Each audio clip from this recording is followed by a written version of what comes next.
Hello and welcome to the Tuesday Night Music Show as Bill's wife goes and hides off into the dark corners of Casa de Oreo. How's everybody doing? Everybody's good. Great. Yeah, we got Brian Cade tonight. We got Eric, Bill, John, and of course, Pastor Jay is here to give his sermon tonight as well. Who was it that suggested to me that we should just do Record Roundup on the Tuesday Night Music Show? Who was that? Eric. Is that Eric? No, I think Chase at the wheel, and I agreed with him. I thought, oh yeah. Either way, I thought either way it's fine. It got brought up last. We always have the records in the chamber. That's always always get space for that. Well, I thought maybe we could kick the show off with something, and then maybe if we want to, if we got time, we could just put the roundup in here. If we don't, we'll make a separate show. How's that sound? All right. Okay. Sound good? Sounds good. So we've done this before, but sometimes it's interesting to go back and visit in retrospect. And I've given no one any warning on this, so you guys are all getting thrown into the pool cold. I think Brian will do fine with this. I think Eric will do fine with this. Jay, John, Bill, I think you all do fine with this. I think it's a perfect record, front to back. You put the needle on, listen to side A, flip it over, listen to side B. It's all good. Let's go around the room. What do you got? Who wants to go first? I'll go. What do you got, Eric? Rumours, Fleetwood Mac. Yeah. Front to back. Easy. Fantastic record. Yeah. Why should people listen to Rumours? If you've never listened to it, why should they listen to it? Well, you've got to listen to it for you to understand what I'm getting at. I mean, every song seemed to be arranged. Look at Jay's laughing, but no, it's there's so many answers. Like every song was arranged different.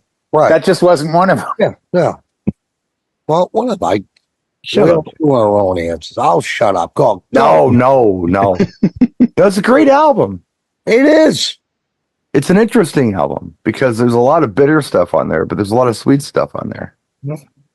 So And it why shows should they in listen to that album, Jay? You answer.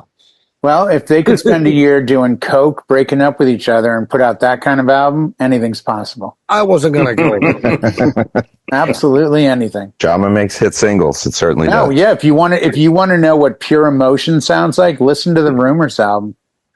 Like every one of those songs is like legitimately from the heart. You guys know that I really enjoy watching reaction videos on YouTube, and I'm probably alone on that. But No, I like one watching that- them too. the one that I get a real kick out of is when people react to the live 1997 Fleetwood Mac The Dance performance of Silver Springs, where Stevie Nicks is like screaming at Lindsay as she's singing the song. It's like you don't get that kind of passion on stage unless it's real, and that's very real. It's, if you haven't seen that, check it out. It's from Fleetwood Mac The Dance, and it's the performance of Silver Springs. It's amazing. She's like singing through him like daggers. She's screaming at him. She's in his face. It's scary. It's kind of, some people find it very uncomfortable to watch because they know the backstory. It's like, oh my God, I shouldn't be watching this. This just feels too personal. But it's amazing. Absolutely amazing. All those stage fights are real sometimes. Sometimes. How about you, Bill? James, What say you? Perfect album. Boston's first album. Yeah, of course. That's a gimme. Why? There's ballads, there's story, there's talent, there's raw sound for the time. It's just kind of a quintessential play it from the start till the end, and it brings you up and down all the way through. It was well put together in the songs that they placed in order too. It's amazing that was a freshman effort too. Yes. And as Jay says often, you've got your whole life to come up with your first album, but the sophomore album's a little different. Well, remember, he was 6 months to do that, sucker. Well, and that album probably took 7 years. Yes. Who knows? Everyone forgets because Tom Schultz did it, 99% of it except for vocals, in the basement in Watertown. Like he literally, he didn't like the sound of something. He spent 3 months waiting, got the transformers and transconducers and everything else, and built what he wanted. Yeah. But Funny to working at Polaroid. Yeah. Yeah, there's some great documentaries that show him physically playing through the album. where it's like, oh, and then I came up with this keyboard part for a long time, Yeah. foreplay, and it's like, it's like, whoa. But yeah, I think that's another example of passion. I think that's going to be the thread tonight. The great albums of all time have a passion to them that somebody wasn't willing to give up on it. Brian's gonna talk about Debbie Gibson's Electric Youth, right? No, okay. What are you gonna bring us? Well, you said taking time to their second album's never good, but to me, Carole King's Tapestry, her second album, Classic. Wow. is 100%. I didn't say it was never good. I said it's hard. It's tough. It's harder to come up with a good sophomore record than it is a good freshman record. Tapestry's amazing, and I Tapestry's know iconic. yeah, one of my favorite albums. One of the Top best 10 albums ever. of all time, I would dare say. Yeah.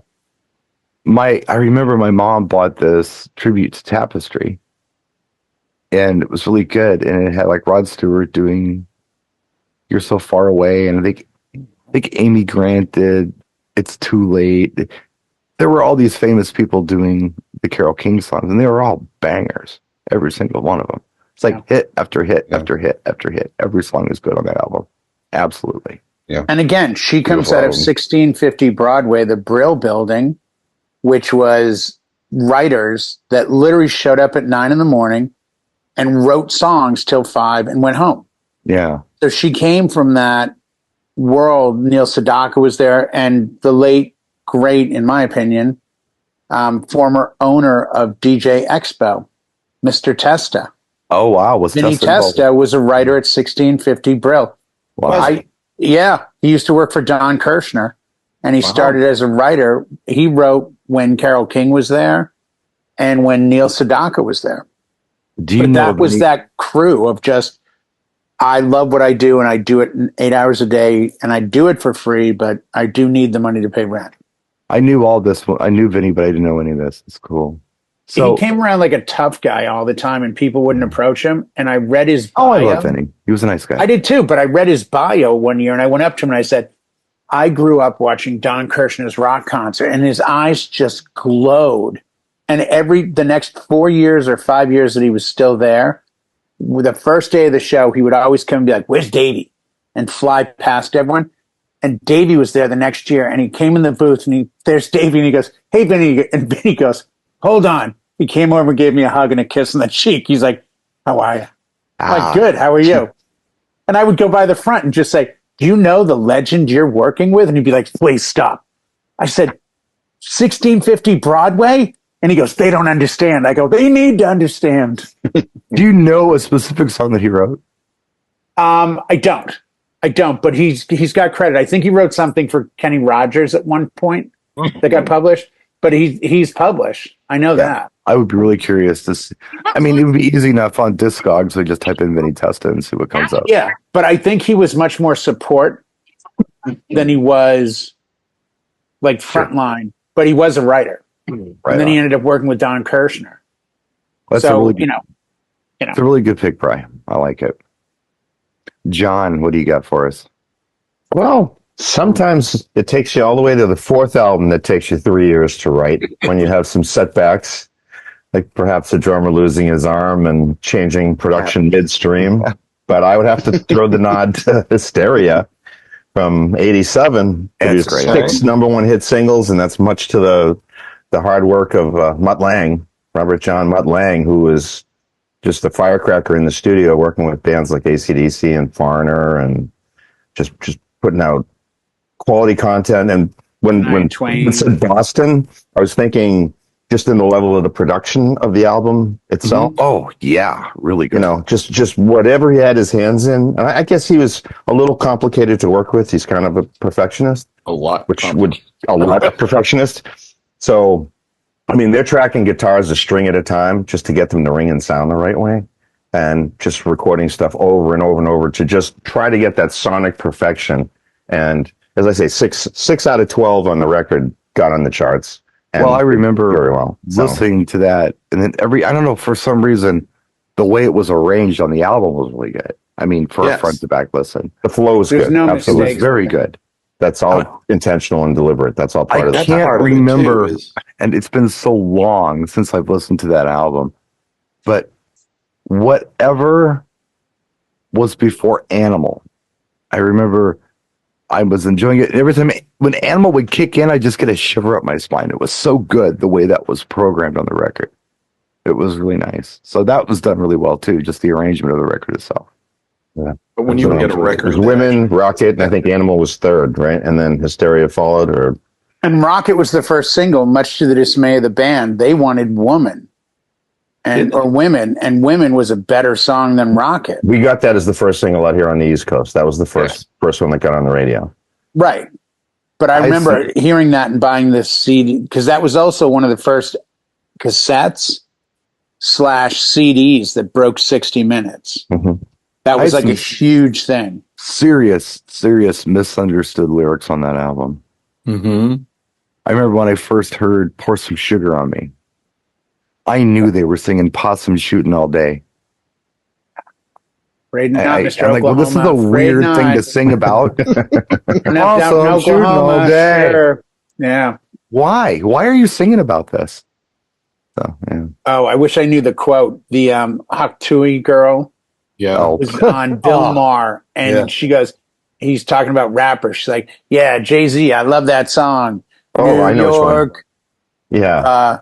Something naked tomatoes. And the line is like, something like where dreams are made of. And she comes up with like, naked tomato, something. And I'm like, and he just looks at her like, what? You think that's what they say? I always thought it was I feel like a wintry tomato, but she even took it further. She even screwed up I feel like, or whatever. Like a wintry tomato. What dream tomato or something. That's you hear the word tomato clearly. You hear the word tomato. Yeah. Something dreams are made of. But I can't remember the first two legit words, but she got tomato out of it. So what's your album, Jay? Well, it's funny. I was going to, and I stand by my statement about passion, because every album and example I just brought up tonight reeks of passion and work and dedication and talent. And I had two come to mind. The first one was Def Leppard, but I was going to go with Pyromania. Because for a really listening experience, I don't think there's a bad track on it. You're right. There really isn't. But then I said, okay, when John mentioned that, my, backup album, oddly enough, another Mutt Lange example, and I think sometimes out of tragedy can come beauty. And to this day, 44 years later, I defy you to find something close in the way of a hard rock album like AC/DC Back in Black. No, it's very iconic. I mean, just from that iconic ringing of the bell for Hell's Bells. Because I did have the record, and just remember dropping the needle, and it just, you hear that the popping of the vinyl, and then this bell rings out, and you're like, whoa.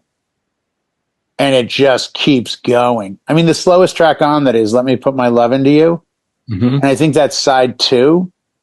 I think side 1 ends with Have a Drink on Me.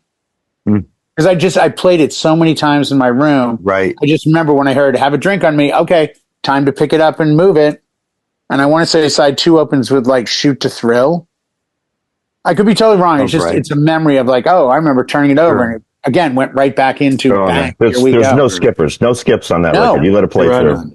I mean, giving the dog a bone, like all the way to Rock and Roll Ain't Noise Pollution that ends up just like, man, this is just heavy. It's a great album. Sounded good. Yeah. When I say front to back, you're allowed a dud here and there. It's okay. You can have that one I sit through, but I think everyone's examples tonight. I certainly can't name a dud on any of them. I'll give you one more round if you want to go. Without them being greatest hits record, which is the special trick. These aren't the greatest hits record. Oh no, this is an actual release. None of these are we just compiled 20 of my greatest songs. You can say Steve Miller's the best of. It's like, of course they're all going to be good. It's the greatest hits record. But here's a kudo though. Both John and Jay had Def Leppard in their head for this. Yeah. Big call. That's a big. I don't think radio was ready for more than 3 rock singles getting on the radio. There are some other great songs on Pyromania, but after Foolin' and Rock Rock of Ages, Photograph, which crushed, and that's like, okay, we're kind of done with that. And there were other ones that they could, if they pushed a little further, they probably get a fourth or fifth single, which is why I think they spent the time on it's Hysteria. a time of when MTV actually played videos. Right. And Billy's Got a Gun. I mean, yeah. Well, it's like Michael's Thriller. I mean, that was 4 or 5 hit singles, and that might be if you want me to lead in the next round, because someone's going to bound to hit Thriller. Well, maybe not. I don't know. We'll see how. I didn't think Baby Be Mine was great. Girl Is Mine with McCartney was meh. I mean, it wasn't full of bangers, but there was definitely some it was good weight on that record. Pretty damn good. I mean, and it might be too deep for everybody, but I would even say that not on Through the Night, High and Dry. I mean, I spent days listening to the album, Def Leppard's High and Dry, and again, not a skip track on it. I'm gonna jump in and give you an album from this century, because it's hard when us old guys are talking about music to jump into the 21st century with this. Did I mention Al Jolson? I'll do that in the next round. Eric will. I barely get Eric knew him. Stop it. I was thinking Herb Albert. Knock it off. Oh, okay. No, I'm kidding. Well, to buy vinyl too. I mean, that kind of ended. So yeah, well, I mean, even if you bought this, even the CD or whatever, just the collection of a release. And Jay will pick on me for this one, but I got to go with Daft Punk's Discovery. It's a fantastic album front to back. It's a really good album. Fantastic. There's one track on the album that we'll just say isn't my favorite, but I'll listen to it. It's not worth me getting up and changing it. It's not that bad. Right. That would be Superheroes. That is not my favorite song that they do. But the album itself, I think it's their best album. I mean, a lot of people argue it would be Homework. Homework is really good, but I really appreciate what they did with Discovery, because it's exactly that. I mean, it took me years to figure out why they called it Discovery, and it's because I spent many years chasing down the samples that they did not list on any of the liner notes, and found not all of them, but a lot of them, and even was able to recreate some of them. That was my discovery. And there were some tracks I wasn't familiar with. Well, most of the tracks I wasn't familiar with. Do you think that because they're so ahead of themselves, do you think that they cognizantly sat there and said, let's make something out of everyone else's music to the point that people will spend time researching it?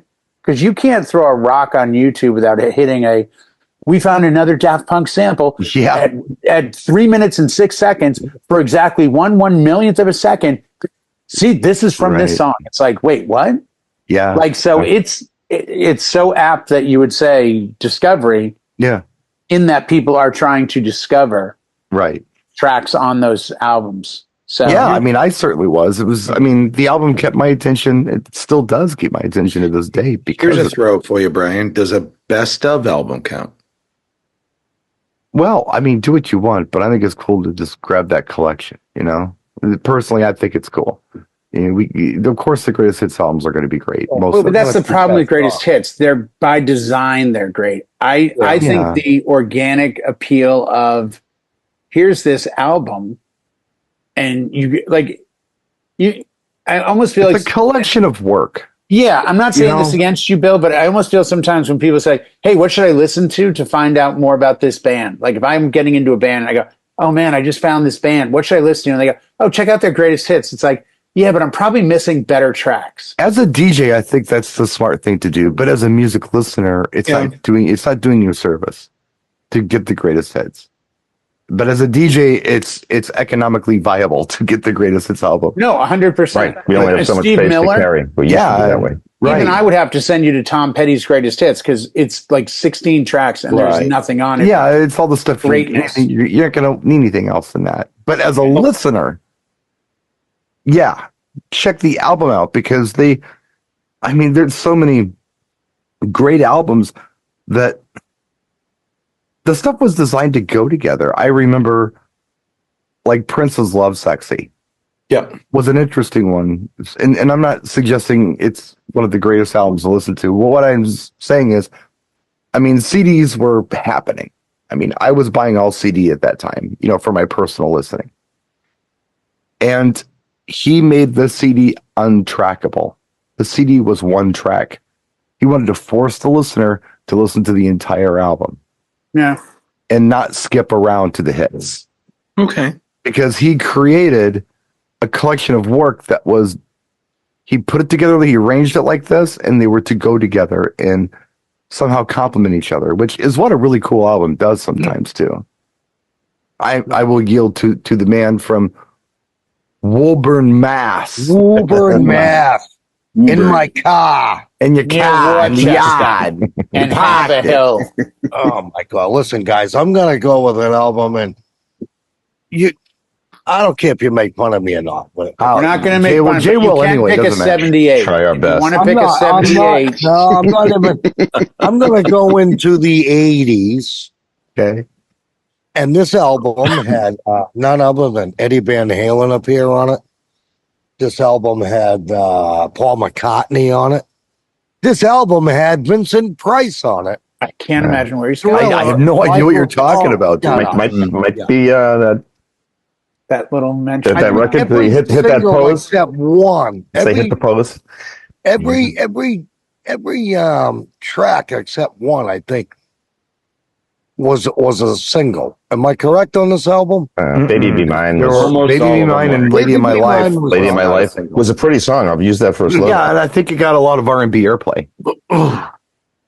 But here's one. All I'm going to say, if you're a DJ back in the 80s, you got your money's worth if you bought this album. That's all. Yeah, and if you didn't have it, you were fired. Right. It was just one of those things where, I mean, we could go with the greatest hits. I was going to say the Eagles, but Eagles. Well, we don't like the Eagles, right? Greatest hits for me would have been something like Wings. I'm giving up on this fight. It's just I've tried and it doesn't go anywhere. So, I did. I tried. But was a lot of bang for the buck.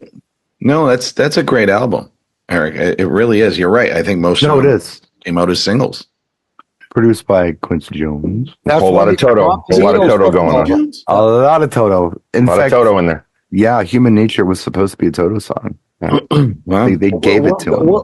We'll get to that with the record. PYT, that was a lucrative thing too, right? I'm going to go a little obscure with the next album. How about Amy Winehouse? Back to Black. Wow. I've never listened to that album in its entirety. It's so good. Is it? It really, really is. And it's one of those that she probably would have taken. Maybe her second or third album wouldn't have been as good, but she'll come out with a fourth that would have probably been a banger after that. But yeah, that album itself has so many good songs on it. I've never even given it a look. Aside from Rehab and Valerie, the song that she did, the live version of Valerie is really, really good. Back to Black on that too, and yeah, Back to Black's on it. Yeah. She had a couple of Mr. Jones was on it. On here, on that. But, yeah. Something about blank me pumps. I think it was on that. Yeah. Just Friends. It's a shame she didn't stick around longer. I mean, she probably could have given us so much more, but I mean, that was just the culture that took over. The 27 Club. Yeah. Too bad. Brian, you always have a good one. 1983. Okay. Debut album. Okay. It had 5 singles on it. Oh, 5 out of singles. 5 out of 8 songs. Hit single. Wow. Yeah. Madonna's first album. Oh, yes. Madonna. Produced by Jellybean Benitez. Yes. Front to back. Great album. Great album. And to this day, I'm still playing the album versions of those songs. I'm not doing the remixes. I'm not doing the singles. I'm doing the album version of those songs. Right. Better than the Immaculate Conception version. In concert, when I saw her in concert this year, she doing Burning Up. She played, first time she ever played it was at CBGB's. Wow. Nice. And again, going back to MTV, great videos with those songs. Burn It Up was very... She was in a rowboat. That was like a version. Yeah. No, there was one, and if you go back to Burning Up, I swear to God, she's in water. I can't remember the video. Remember we're on a street like night. a virgin, she's out in that thing. You're right. You're right. She's in the gondola or whatever. Papa Don't Preach. But I swear in Burning Up, she's on the street at night, but I swear there's like a small rowboat thing in the video. Huh. It might be. I can't remember the video. I'll have to check the video again. Was it in a swamp? Ish. She was very Yeah, fluid. I'm kind of recalling. You know what this I'm now that talking you're about? saying She it. was kind of floating, lying in the boat while she was singing. kind of in a swamp. Maybe it was Yeah. the East River. or Yeah, something. yeah. And I didn't no, it mean was that like to be a joke. I meant it like I think I'm remembering you're in a swamp. Yeah. Yeah. To brush up on my Madonna videos. It's been a while. That is a really good one. You had That'd be that a good show, obviously. too. Did you buy it when it came out? No, I didn't have it You originally. didn't buy it? No, Holiday. I do hit have me the hard. album though. Holiday hit me really hard. And then the next one to hit me really hard was Borderline. That was And the it- first time. It took me a while to warm up to Lucky Star, but once I did, I loved it. And yeah, That's what's there. It was a great one to mix into. Everybody first single. yep. It's good stuff. John, Holiday. what do you got, John? Well, I got another one with no skippers, but it's not a band. It's actually going to be a soundtrack. And then I'm going to have to call back to the three strapping lads from formerly Australia with the Bee Gees and the Saturday Night Fever, which gave us a little taste of a bunch of different things. And that was double record set. And I played every single song on that in the history of my career since it was, you had the right Bee Gees when you needed them. You had, Don't Leave Me This Way, I think was on that. We had No. If I What's the one Can't I'm Have thinking You, of? Von Elmer Can't Have was You. on that. right. Yeah. Right here. And then there was Sesame, Cool and the Gang was on Wasn't there there. some mountain, Disco Mountain? Night on Disco Mountain was Mountain. on there. Yeah. I was looking for A love, fifth of Johnny Lee on Beethoven, there. Walter Murphy was on there. Beethoven. Wow. Da-da-da-da, Beethoven. da-da-da. That was funky. You know what? That's a great backbeat to talk over. Oh, that's a great song, period. I mean, I remember is, hearing but on the to radio. Yeah, that's a drop good it as- bumper. Like as if that's like in your background and you're doing like an announcement or Yeah. something, or like a bumper. Yeah, that would. And Totally and right. they took Traveris Disco Inferno and sped it up and made it a disco single that it was, because it was the original release of that is at regular speed. Yeah, It's a little much slower. lackluster. Yeah.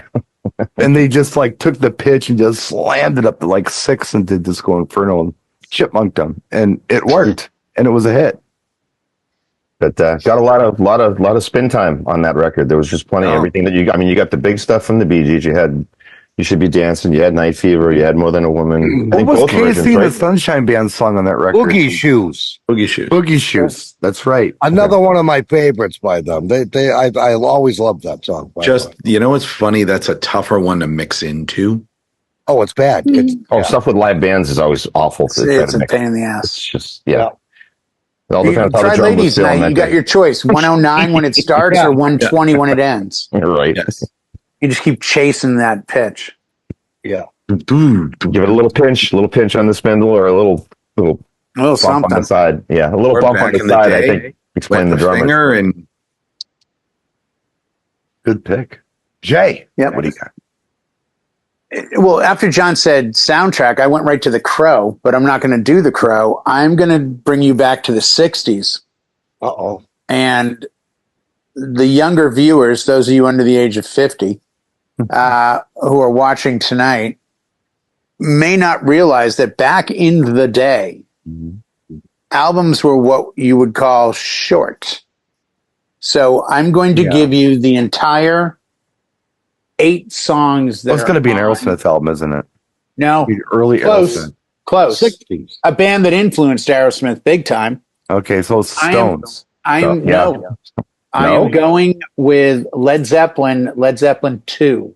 Oh, Ooh. Now, when you say I want to hear some Led Zeppelin, try this for side 1. Whole Lot of Love, What Is and What Should Never Be, the Lemon Beautiful. Song, and it ends with Thank You. One of the most underrated love songs yeah, it's a great of all song. time.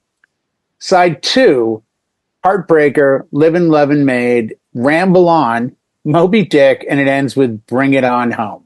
How long is Moby Dick on Led Zeppelin 2? Because on Song Remains the Same, it's like a 15-minute long song. I want to say it's like 8 minutes, maybe. It's so long, 7, 8. yeah. It's long. Yeah. But it's an instrumental, and it certainly shows off John Bonham's drumming. Yeah, it's a But I drum mean, as solo. far as throwing a record on and dropping on to track 1 and playing straight through.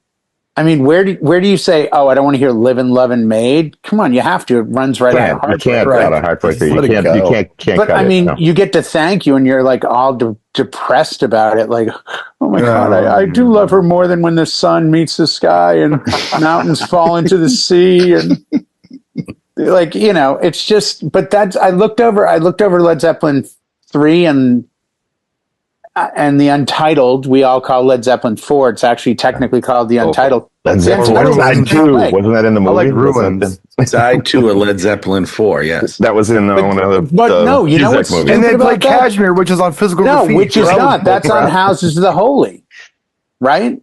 What? Isn't Fast Times Houses at of Ridgemont High. Cashmere? Isn't that on Cashmere's Houses on of the Holy? Physical 2 of Graffiti, Led dude. Zeppelin 4. I mean, Physical Graffiti. Yeah, it's not on Led Zeppelin 4 or No. Untitled. Yeah, and that's what was so funny Untitled's about this- it. Yeah, the brown one. I know, but that's the thing. You go to Untitled, and it runs the same exact gamut. You're like Black Dog, Rock and Roll, The Battle of Evermore, Stairway to Heaven. Then Misty Mountain Hop, Four Sticks, Going to California, and When the Levee Breaks. They got a formula. Like, That's yeah, they do. And it's called 4 tracks aside, make them all bangers, and then go on to the next tour. and put them in an order that flows, because that's the whole thing, is that you have to, if you're Oh, experiencing. you can't open with Stairway to Heaven. Yeah, Right, they yeah. knew that.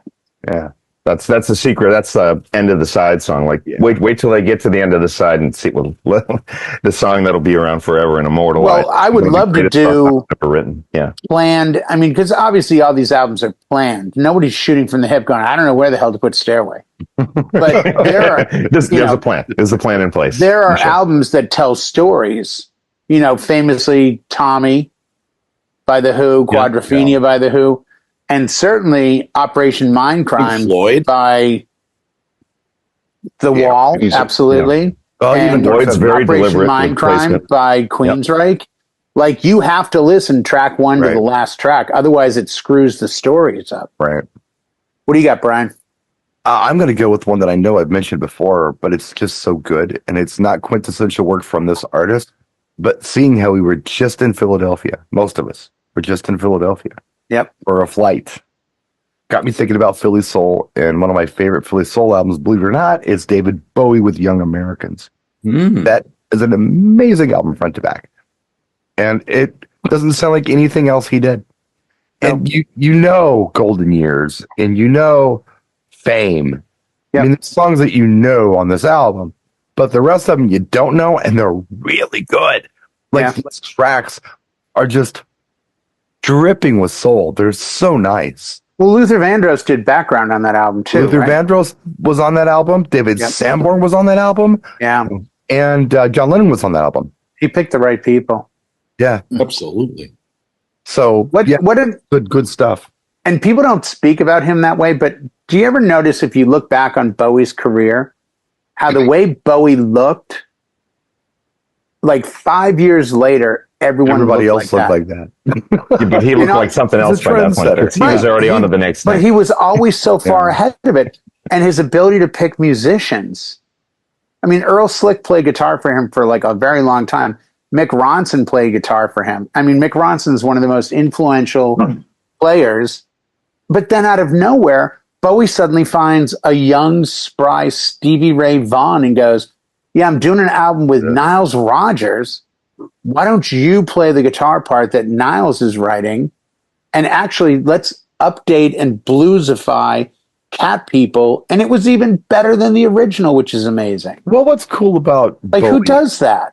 What's cool about Bowie that I always enjoyed, sometimes I didn't get it, but I always enjoyed it, was that, and then getting this information later on down the road, I was like, oh, that's why. He never considered himself a musician. He considered himself a performance artist. He started as a mime, of all things. He was a mime. And then he went into doing music. But he I was wish Eric had. Huh? What? Who said that? he was that guy who would just, he loved art and he would bring artists together to create. And that's why he always had somebody else producing his stuff. That was their art. That was their contribution to it. Yeah. So yeah, an interesting way to approach the stuff. It wasn't all about him, like some artists we could talk about, but we're not today. It was about the collective. It was about the artist collective and about making great art together. Mm-hmm. I think that's cool. And the tie-in with the life experience, like you say, he was in New York and with Warhol, and that changed his sound. And he did Berlin, Diamond Dogs. Now he's this exactly. So now he's blonde and he looks like he's going to the beach. What's going on here? Okay, let's. He hooked up. He did a bunch of stuff with the Stooge Iggy Pop. Iggy Pop wrote a bunch of songs on his album, and he took him in. Yeah, Iggy Pop wrote China Girl. Right? Yeah, they lived together in Berlin for a long time. Yeah. But what the part where Bowie becomes human to me is when you hear I think it's Heroes, and he mentions kissing next to the wall. And it's based on him looking out a window, and the producer was kissing his girlfriend goodbye at the Berlin Wall. Right. You were talking about that. Wait a second, it's a real thing? Like, I thought he wrote from some like astral plane kind of metaphorical kind of. Yeah, no. Yeah. And I think, fun fact again, for those of you under the age of 75 who may know who this artist is, Mr. Bowie, aka Davy Jones.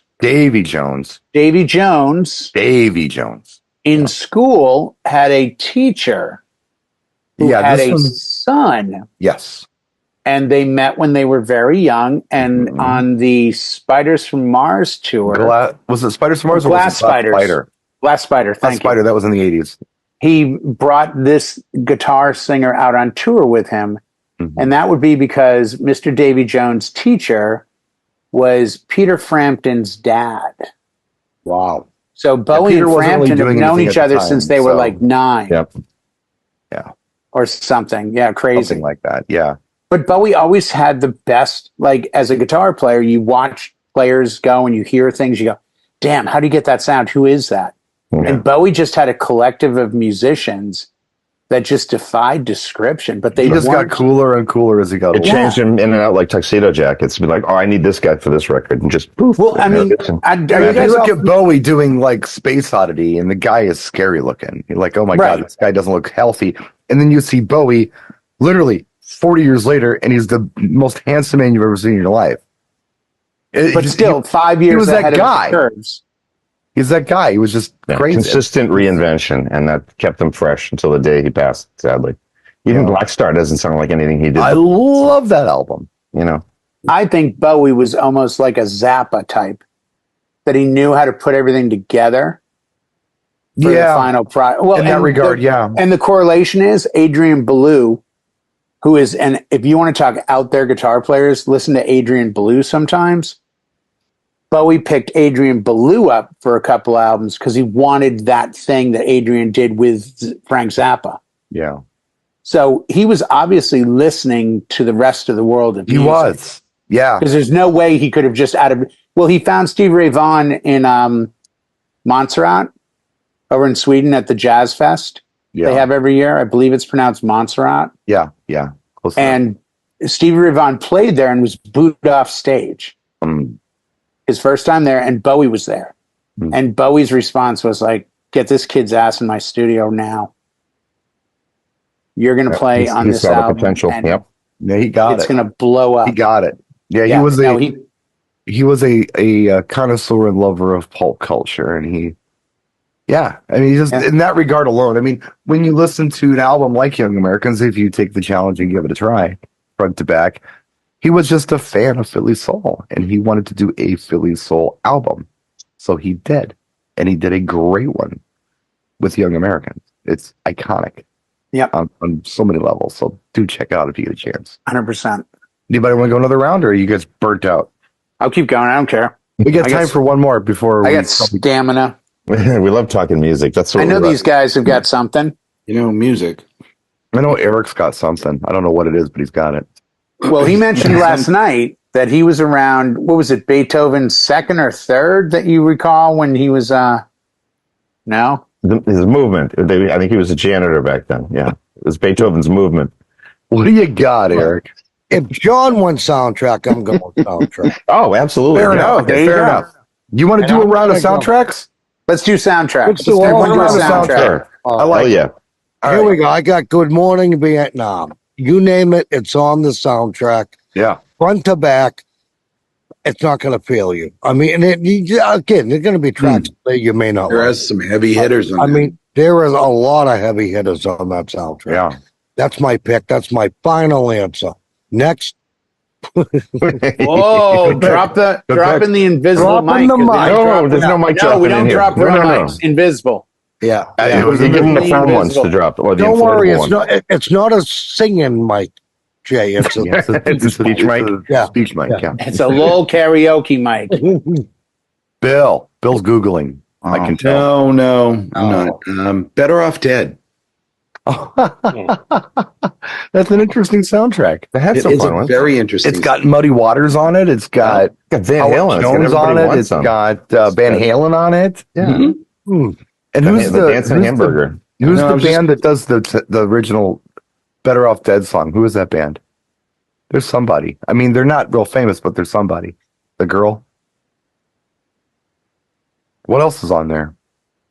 Oh, I'm jeez. not familiar with that. Better Off Dead soundtrack. It's got Everybody Wants Some by Van Halen off of Fair Warning, I believe. It's got Like to Get to Know You Well, Howard Jones. I'm going off the top of my head. It's got Managed Boy, Muddy Waters. Yep. What am I missing here? What else is on there? It's rattled a bunch of stuff off. It's good though. You're right. It's good. It's unique. It's different. It's like the other one with Val Kilmer when he was the nerdy college guy. That one's a good song. The only thing I know off of that album is Tears for Fears. Everybody Wants to Rule the World. That put that song on the map. I'll tell you. But Songs from the Big Share, that album did just fine all on its own. I'm just trying to think of what else is on the Better Off. It's a good soundtrack. It's good. And then there's that band that did those original songs for the movie, and I don't recall what they were off the top. Waking Up Is Hard to Do's on it. Yep. Yeah. Well, yeah. There's a sequence when he's turning through the radio dial. Yep. And every song's a breakup song. I think She's Gone by Hall & Oates is on there. 50 Ways to Leave Your Lover. There's a bunch of them right there that he tunes through. I watched that movie a lot because he was building a 67 Camaro in it, and I was very interested in 67 Camaros. So I watched that movie over and over again. And if you ever have to DJ and I'm Single Again party, that's the soundtrack you want to have because that's all the bangers you're going to want to drop. All the single ladies. Right, it's just like... It's funny is it's not a soundtrack, but a song that came with like Teenage Mutant Ninja Turtles. Ice. Oh, nice. No. there was another. Jeez, just went right out of my head. I'll come up with it. Skip on. I'll come out. Brian, your soundtrack pick. Jay likes this one, I think. 1987, Less Than Zero. Oh, yes. Great soundtrack. Oh, yeah. Good one. Interesting Hazy soundtrack. Shade of Winter from Bang. I'm thinking going back to Slayer's on Cali that is on too. there, isn't Yeah, it? Slayer's on there. Yeah. Going back to Cali, Slayer, Rockin' Pneumonia, Poison. Boogie Woogie Flu, the Poison. Yeah, That's the Aerosmith Poison. track, the Lost Aerosmith track is on there that never got released. Yep. Yep. That's a good call, Brian. That's actually a very almost a deep cut soundtrack Man, because it's other bands covering tracks. I have that soundtrack, and what they were supposed to do on it was put a sticker on the front of it that said Less Than Zero. It's a pool. It's the pool in the house with the glass wall behind it. Yeah. Yep. Mine doesn't have the sticker on it, so it's kind of rare. It didn't get the Oh sticker. wow, Yeah, so it's just the blank. that's awesome. It's that back one to song I was thinking of, Teenage Mutant Tarzan Boy. Baltimore. Everybody forgets about. Oh, it's a good one. Yeah. It is actually a good song, but it's the only one really off the soundtrack that made it. But I like 3 different versions of that, and they're all in different keys. It's just, I guess, it depends on where you are in the mix, which one you play. They're all. I'll go with the A sharp over here. Go A sharp. All right. A sharp. Oh, Jay, what's yours? Well, I want to hear John's first because I'm John. going in order here. Okay. Like soundtracks that just crushed that you always had to have with you. You had to have Footloose with you because you've got the title track. You got Let's Hear It for the Boy. Yeah. You get was it Almost Paradise land on that? Almost right? Paradise, Yes. Dancing in the Sheets. Dancing in the Sheets Yep. was great. You get a I'm Free. There's a Bonnie I'm Tyler Free is track on my there. favorite track Total on Eclipse there. of the Heart. Total Eclipse, right? So That's good. that's just that's well worth Bangers the on there. What's your $8.99. favorite song on that soundtrack? I'm Free. What I get Hands most down. traction out of? It's probably Let's Hear It for the Boy because it gets all the Let's Hear It for the Yeah. Boy. That's for I'm some a Dancing in the reason. Sheets guy. I love that. Oh, Shalimar's That's a really good track. I love that song. Yeah. Out of all the I played a songs, fair amount to that too. I'd have to go Dancing in the Oh, Sheets. I don't remember this one. Like, oh yeah. I'm going more on what I would like listen second time to. around, or I don't think I've ever Remember. played I'm Free at a gig. I've listened to it a billion times. I love that track. Yeah, it's a good But song. I'm looking at it more from the perspective of just you're going to find bangers throughout. You're going to sit And at so home, far, drop everyone's it on, and you're going to enjoy it. Yeah, you're just going to say, "Whoa, this is kind of all over the place." I mean, Mike Reno and Nancy Wilson, yeah, Almost song. Paradise. beautiful track. Yeah. It's an interesting, the bridge in that song I thought was vocally very interesting. The way they really go sharp on the spend the night with you. Yeah. How what I have known. I always thought that was interesting how they did that. I never heard that before. All right. 100%. Go ahead. All right. I am going to give you something that I played as recently as a month ago at an event. Taps. No, go ahead. No. Taps.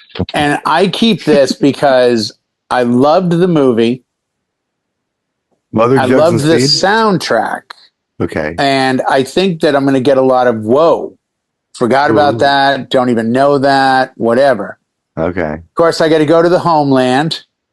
Got to go back to where it all began. Back to the roots. Back to the that roots. dirty water. And there's 14 Potatoes. tracks in this album. Every single one of them is what I would consider, and Brian, correct me, Train Spotting? I would consider all of these Northern Soul. Okay. They're all American R&B, but they're covers Yeah. on this Oh, soundtrack. I know where you're going with this. I know exactly where you're going with this. And of course, we are talking about a movie. If you have not seen it, I suggest you do. The Commitments. Yeah. Hell yeah. And Mustang Sally, great version. Take Yeah. Me to the River, that's my go-to. Chain of Fools, play it. Dark End of the Street, you need something kind of a chill R&B track. They do amazing.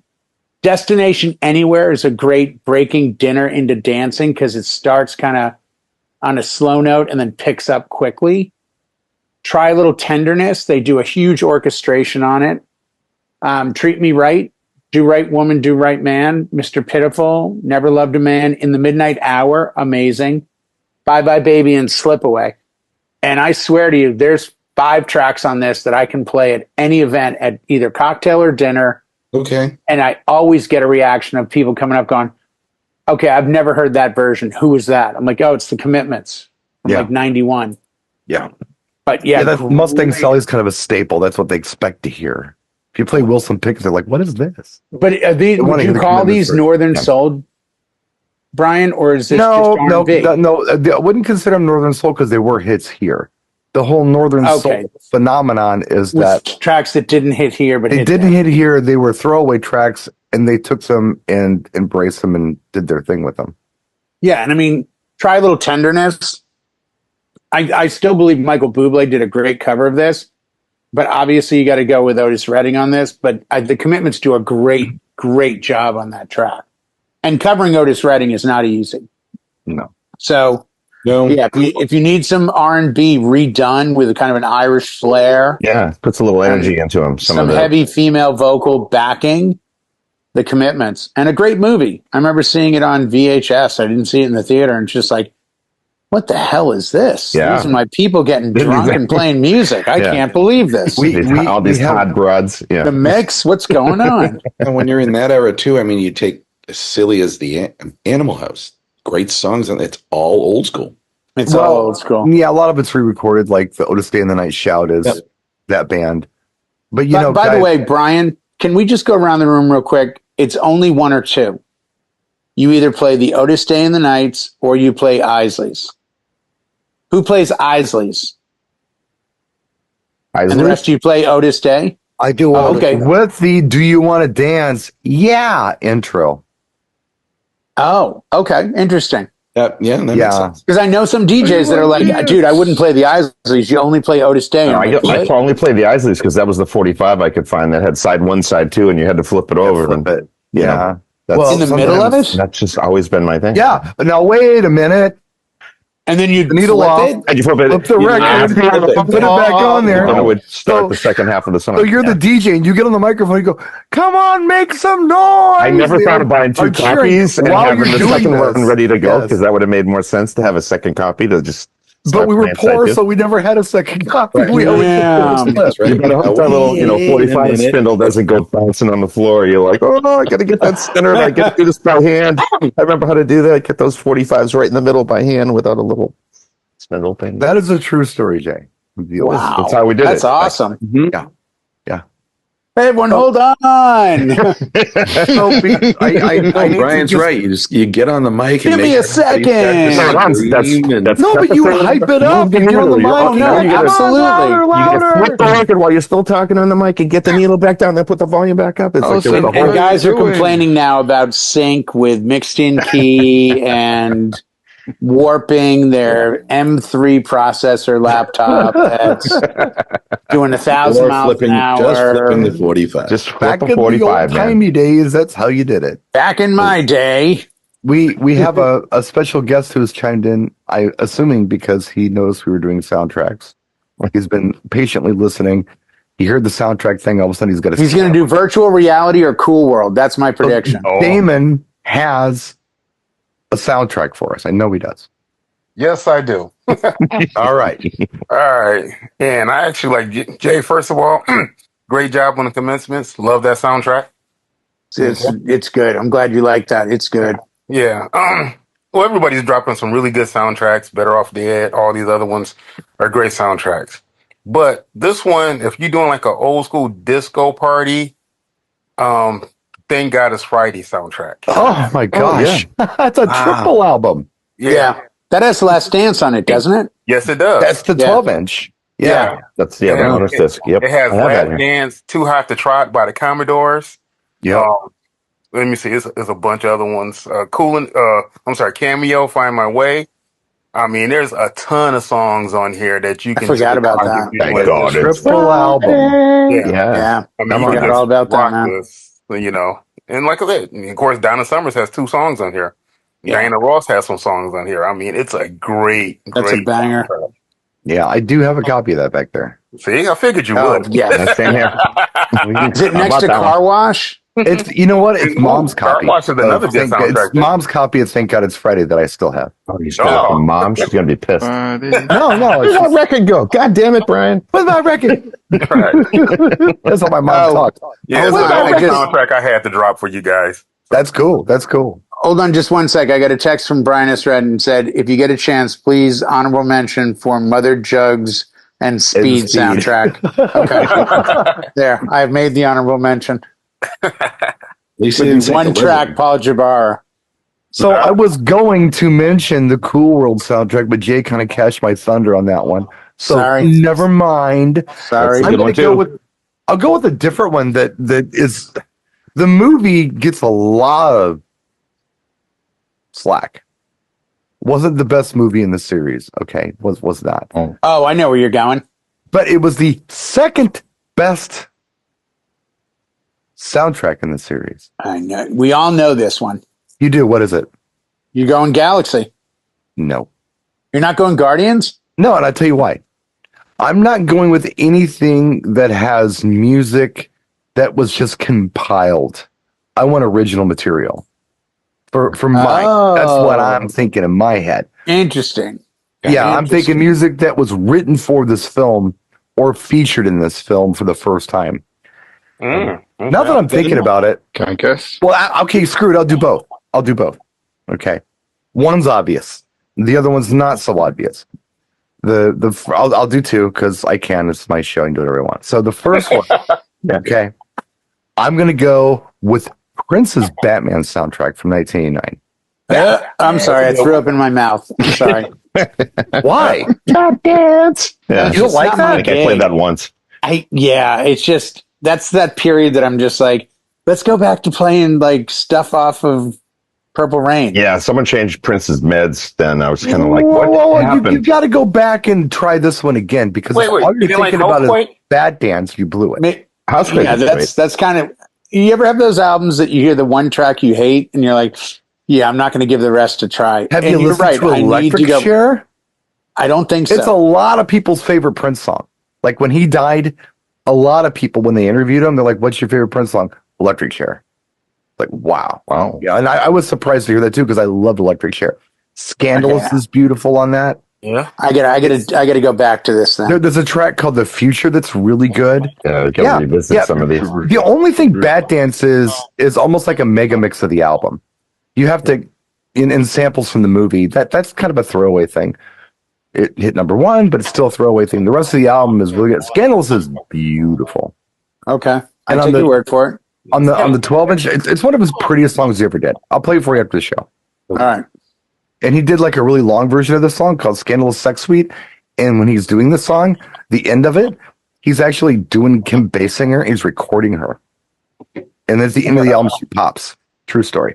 Yeah, So- like a Rocket Queen. I was just gonna say it's like Rocket Queen at 3 in the morning. like that. I'll play That's a Scandalous. exactly what that is. But the other one I wanted to mention was actually the Batman Forever soundtrack was really good. You had Seal's Kiss from a Rose on there. And you That's- love it. I almost put Seal Up in my album, by the way. And you know, I hate Seal you album. too, but I really like their version of Hold Me, Thrill Me, Kiss Me. Oh, I love It's that track. on there. I forgot about that song. Yeah, well, the whole soundtrack's good like that. Hunter Damn gets it. captured by the game. Check out the Batman Forever soundtrack. It's better than I you remember. totally forgot about it because I had that on CD. I totally forgot The about movie, Now you have it on a it's hard very. drive. It's not the best movie in the series. I understand that, but the soundtrack is very good. It's got some neat stuff on there, and it's very 1984 too. that.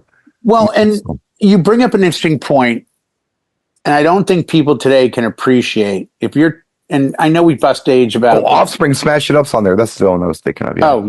about age, but you have to understand we're from a period where there were tracks released on soundtrack that didn't go anywhere else. Ford Fairlane had 2 songs, Rock's Cradle of Love and Last Night in Paris. Those were never released for Billy Idol or Queensryche. So you had to buy these albums. I don't know until the greatest hits. I don't know that Phil Into the Collins Greatest released Hits. Against All Odds. I don't know, or the other one, Separate Lives. Yeah, but it's like these tracks were not what's the In Vogue track that I love that I had to buy? It's called like Love, Don't Let Go, or something like that. Love Don't Let Go. And I had to buy a soundtrack to a movie. That one. Yeah, like the dating movie or something. yeah. No. It's the girls were bank robbers. Set it off. Set it off. Yes. There you go. And I'm like, Queen I want Latifah. that song because I had a dancer that wanted that But track. you And I'm had like, to buy these. I had to No, it's buy a that great soundtrack. song. It's an amazing song. No, 100%. It's like, how is this not its own Lyrically, song? it's amazing too. But yeah, Incredible. But the only way to get it in 1995 was to go buy the soundtrack. Yeah. When I first heard Last Night in Paris, I'm like, oh, I'll just go get the Queensryche. Nope. Like you had to buy American Hero, 2 Steps Behind by Def Leppard. That wasn't released till The Vault. Right. The other one It was a long time. It's almost 20 years before that came out as on As a Mercury. song. Yeah. You had to buy the Bright Lights Big City soundtrack with Michael J. Fox and Kiefer Sutherland To get the Prince's- CeeLo Green track. to get Prince's Good Love. Mm-hmm. I love that. But that track, Bright Lights Big City by CeeLo Green, I forget about that CeeLo track Green too. back that far? That was CeeLo Green? I believe so. No. I can't be I'm alone on this one. Let's look it up. Before it's big city. Just Was he I know he five? does a Probably track. Is it a different track? That does sound interesting. Bright Lights Big City, CeeLo Green. What year did that come out? We are looking. The That 2000. came out in 2010. So no. Yeah, that so would Bright be Lights Big City was like different. 97, so not the same. Okay, so different. But you know what else was on there that wasn't on but anything it's a else? good track. You know what else was on there that wasn't on anything else? You could buy the single or the album was Mars Pump Up the Volume was on Bright Lights Big City. Oh. You couldn't get anywhere else except It's the interesting. 12-inch. The 2 soundtracks nobody mentioned that I thought they would was Pump Up the Volume Ooh, That's a that's good another one. good one. Yeah, I And forgot about that one. I'm sorry, but I mentioned it to you when you mentioned Batman. I'm kind of shocked in the room that everyone was able to really mention great ones and still no one said Purple Rain.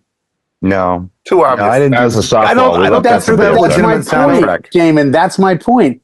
But see, that's the thing. It's a soundtrack because it's the music from the movie. It's an ego trip.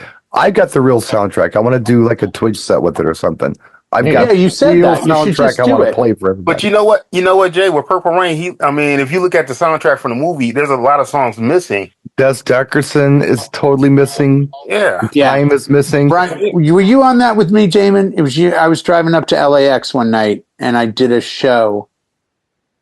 We did a show with Brian, and I think it was a Tuesday. Yeah, because I had that gig, the Juneteenth gig in New York City. Yeah. I drove to LAX and I had my phone Yeah. I was with you on that. in my car. Yeah, it was you, me, Brian, and somebody else. And Brian mentioned, here's the like 10 tracks that didn't make it. Yep. And that was the thing back then. Like, you get the Against All Odds soundtrack, it has the actual soundtrack built into the album. So Oh, the you get score. like Larry The original Carlton, score and the score. song. The instrumental, like the interludes and stuff. Right, Yeah, exactly. that's But then they woke up and said, hey, these idiots will buy both. So we'll release the soundtrack Nobody really usually wanted the and score. then the score. But Yeah. but like for Against All Odds, if you ever saw it, there's a lot of beautiful guitar work. Like Danny It's Elfman. Larry Carlton. Danny Elfman did the score for the Batman movie, and that's a separate album than Jeez. Prince's Batman soundtrack. Right. So And that's the thing. It's like you want those tracks. we've gone about 15 minutes over. We should probably say goodbye. We're going to get edited. But We had before a we good get out of show, here, though, we should at least say thank you to our sponsor, DJ Yeah, Event Planner. thank If you you, guys DJ please Event look Planner, for them for- in the comments down below. Want to get that in before we Tell us your Thank you, favorite DJ. album and favorite soundtrack.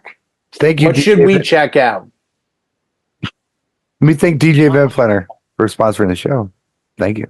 Check them out in the link in this description of this video and our other sponsors down there as well. I'm sorry. Go ahead. That was it. That's it. All right. We're done.